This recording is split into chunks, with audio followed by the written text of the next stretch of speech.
Is there a God? If He does exist, why is He not showing Himself to us?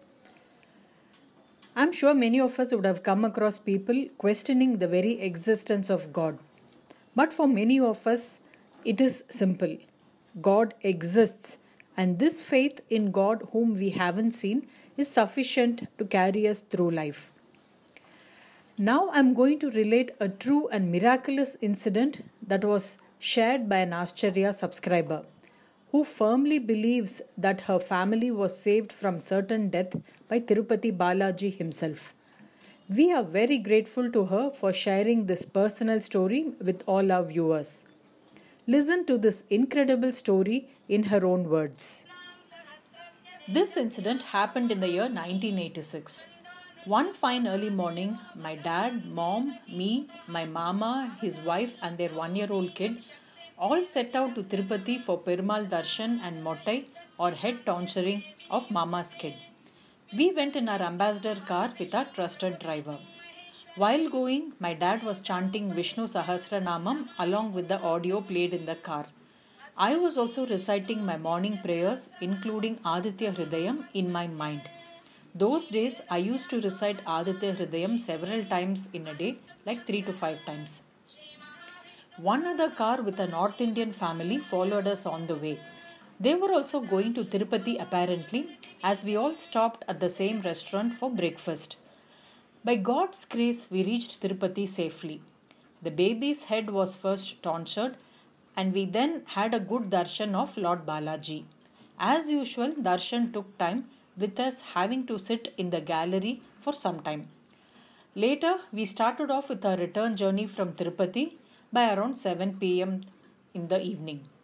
While coming down the hills, there was a huge crowd at one spot, and we were shocked to see a car had toppled and fallen down in one of the hairpin bends. This car was none other than that of the North Indian families whom we had met in the restaurant during breakfast and later on in the temple. They were also returning like us, but a little earlier. Unfortunately, the entire family had passed away in that accident. Seeing this, we were all very upset, as you can imagine our mental frame, seeing people dead whom we just saw a couple of hours ago in the temple. Praying to God to take us home safely, we resumed our journey. And here comes our divine experience with Tirupati Balaji. It was around 11 p.m. at night when we reached Chennai city outskirts Ambattur. It was pitch dark with no street lights. The cold winds put us all to sleep except my ever vigilant dad and the driver. I was sitting in the front between my dad and our driver. This was the old style ambassador car with 3 passengers in the front. My mom, mama, mommy, and kid were at the back. And then the accident happened. Our driver apparently dozed off for a few seconds, lost control of the car, and hit against a road divider with a big bang. The impact was so hard that the divider split our engine into 2, the bonnet broke, and the driver himself was thrown out of the seat to fall a few yards away. The front glass also broke, with the windshield steel beading hurting my eyes.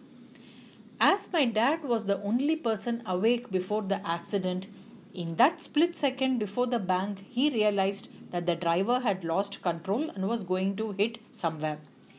He had the presence of mind to save me from the steering, which would have otherwise hit me hard on my chest, causing danger to my life. He instinctively put his hand around my neck and pulled me towards him. And as guessed by him, the car ran into the divider, with the steering hitting him instead, breaking his right arm bone into 2. His chin got injured due to the steel beading and started to bleed. My mom, mama, and mommy had only minor injuries due to the seat hitting them hard on their legs. But the 1-year-old kid with the newly tonsured head was the only soul which escaped even without a scratch. The accident spot was on a highway in the city outskirts with no movement of vehicles or people. We were all lying helplessly inside the car with our injuries right on the road.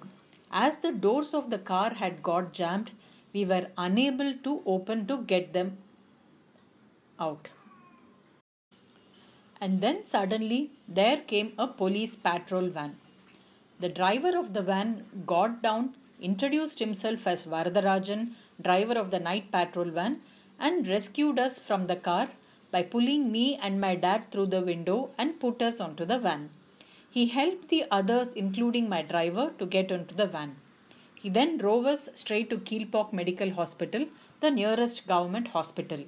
Unfortunately for us, a doctor's strike was going on at that time, and so the doctors there refused to attend to us, though we could see them joking around.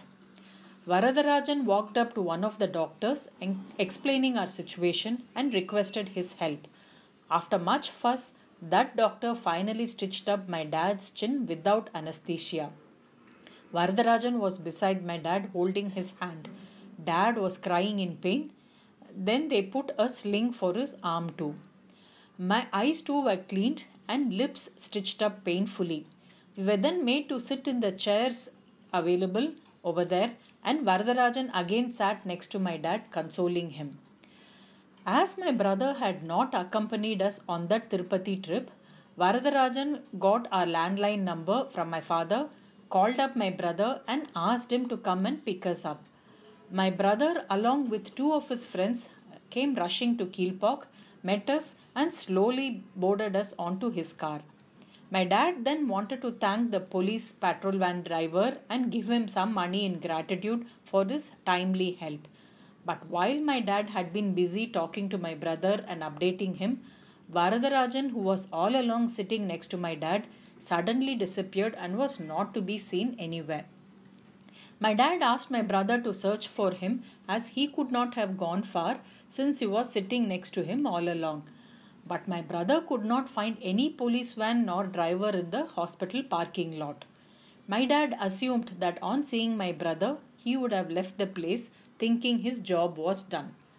My brother then took us straight to St. Isabel's Hospital for further treatment. Once done, my dad then used all his influence to trace this patrol van driver. But to our utter surprise and shock, we were informed by the police department that there was no such night patrol van nor patrolling in that area of accident, and that there was no van driver too with the name of Varadarajan. They also had no van with the registration number given by my dad. What to make out of this? We firmly believe that it was none other than the Lord Varadarajan who saved us in the disguise of a driver. If not for that, we would have been lying abandoned and bleeding in an unconscious state the whole night, or possibly even run over by some vehicle in that pitch dark main road. It was certainly a Punarjanmam for me. Had it not been for my father's presence of mind to pull me towards him, I may have been fatally injured. But my father and me ended up getting badly hurt. I had a jaw fracture and face injury. My mom was so worried and thought I would need plastic surgery. It was our dentist who guided me to his guru, founder of the now famous Sabita Dental College. He was a God-sent messenger to bring my face back to form. I had a very narrow escape from eye damage too. Even today, I have scars on my lips and eyes. My parents said that it was my Aditya Hridayam chanting which probably saved my eyesight. Thanks to Lord Balaji for having saved our lives. What I am today is solely because of His grace and blessings. I get goosebumps and become emotional whenever I recollect this incident. We have heard stories of God like this, but experiencing it live was a blessing. Om Namo Narayana.